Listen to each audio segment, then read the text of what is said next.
Yun mga master, magandang araw ng Friday ngayon mga master 'no. Sarap sana bumiyahe ngayon kaya lang may nangyari sa motor natin. Unang pasahero pa lang natin 'to si ma'am.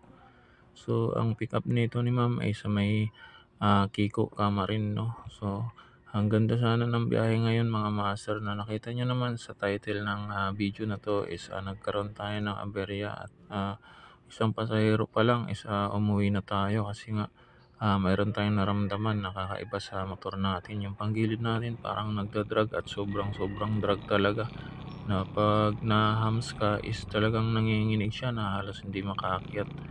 Kaya pinilit na lang natin na dinaan na lang natin na maihatid natin si ma'am. Dito lang naman siya sa North Olympus 'no.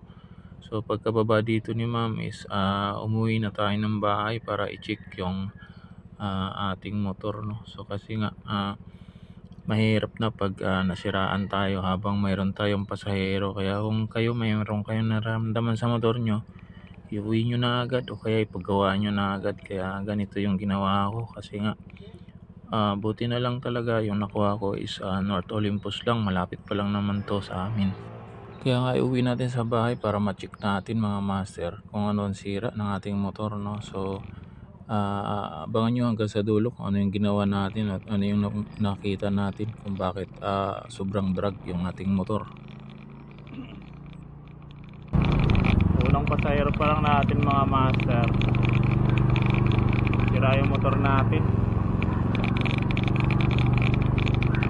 Nagda-drag siya, parang may problema yung panggilid natin sa hams.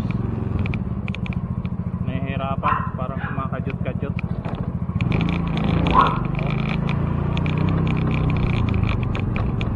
Kaya uwi tayo mga master, check natin. Sayang biyahe ngayon, Friday pa naman.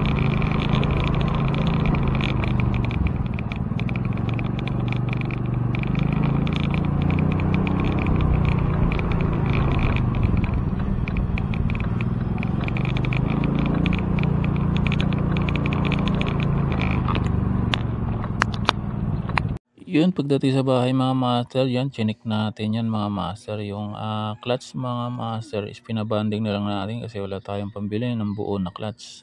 Yan, binaklas natin lahat yan at nilinis natin ang bula, goods pa naman. So ito yung nangyari kaya nagdadrag mga master. Malabas na yung grasa dito sa mga oil seal kaya nagpalit tayo ng oil seal mga master. Oh. So yan yung mga pinalitan natin na oil seal no. So apat na ano yan na o-ring parang ganun mga master no. So yan yung binili natin at ito yung naging gastos natin. 510 mga master. So yun lang mga master. Maraming salamat. Bye bye.